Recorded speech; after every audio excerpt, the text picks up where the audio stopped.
try. See if I can actually get this.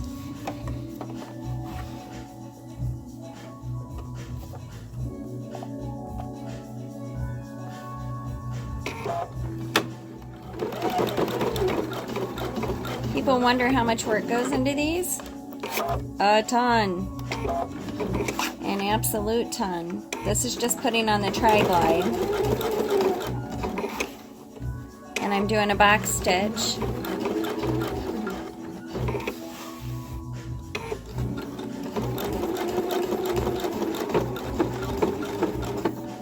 And this is, of course, after I've already done,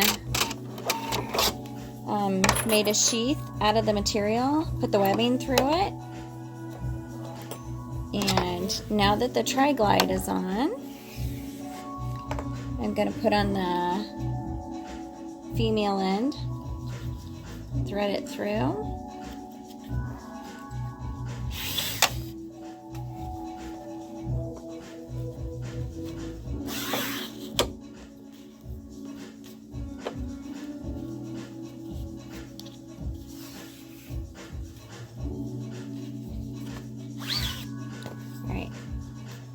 That's good to go now for an adjustment.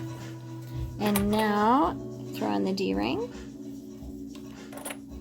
the male end, and this is doing a plastic buckle.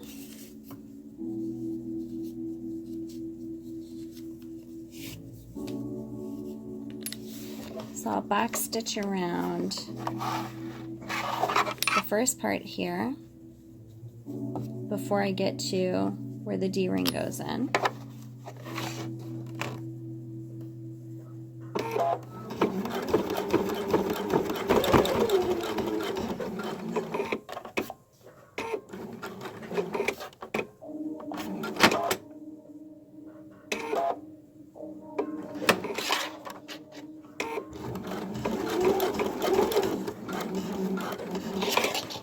It's one of those things you can't go too quickly because you go off the edge, and it can become uneven, so it needs to be kept even. Alright, so I'm going to trim this.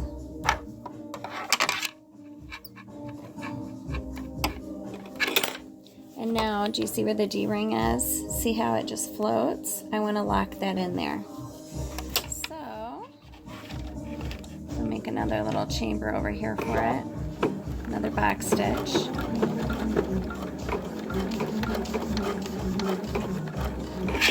I'll lock it in so it can't go anywhere.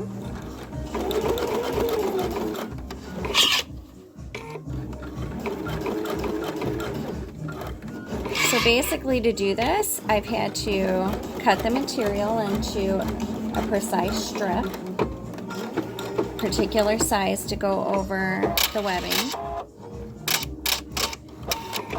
And then I sewed it inside out and turned it right side out, slipped the webbing through, stitched down both sides, 1/4 of an inch each side. And that's what got me to this point before I put on the hardware. And the hardware is actually not the toughest part. The toughest part on these 1-inch belts is just threading everything through.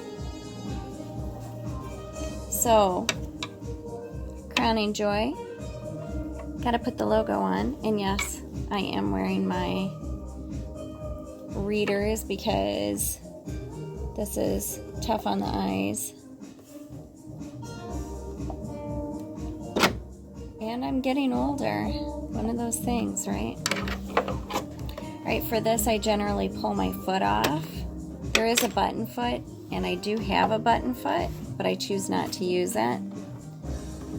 And what I do for this, I don't know how well you can see this, but I put the put the foot down, make sure it's precise. I make sure I've adjusted my machine to 30. And just to check it, because I want to be 100% sure. Yeah, all right.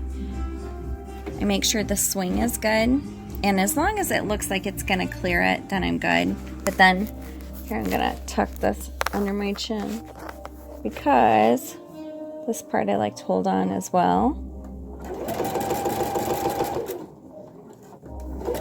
And I do it twice, automatically cut it. Then before I go to the next side, I have to trim it. So that's kind of an up close of that part. And then a wonderful feature on the Husqvarna Viking is for my buttonholer, I can just hit reverse, shifted my needle over. Now my needle's ready to swing in the opposite direction. So I don't have to change the orientation myself. And I line my needle up. Check the swing. And again, I want to hold on to this, so I'm going to put this down.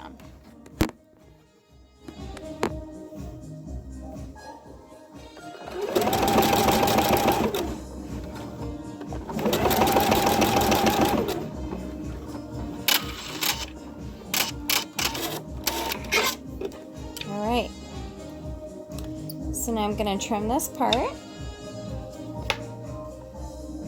And I know this is not a great view. Okay, so now this leash is complete, or I'm sorry, this collar. Check the clip. These are really nice clips. Adjust it a little bit, and you can see what a completed collar looks like. So that's part of the process, and I'm off. I have, I don't know, 60, 100 of these to do, maybe. I already did, let me show you this. It's kind of cool. I already did a bunch of leashes. So that's how it happens.